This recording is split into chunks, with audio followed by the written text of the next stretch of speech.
Sizlar bilan bugungi kunimni bo'lishmoqchiman. Bugungi kunim juda ham produktivni o'tdi, chunki bugun ko'p joylarga borishga ulgurib oldik. Hozir bo'lsam Homestyles'da yangi ochilgan Chorsu filialiga ketyapmiz.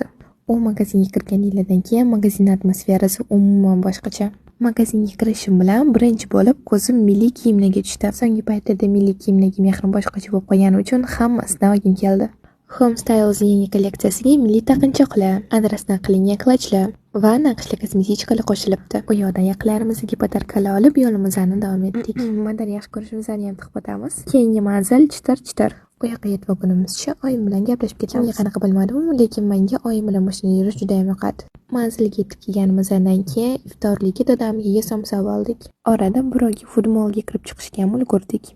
Ertadan chiqib yo'l-yo'la keyin Safiyaga kirib iftorlikka shirinlik yeb oldik. Kun bo'yi kafe yurgandan keyin oxirgi manzilimizga ham yetib oldik.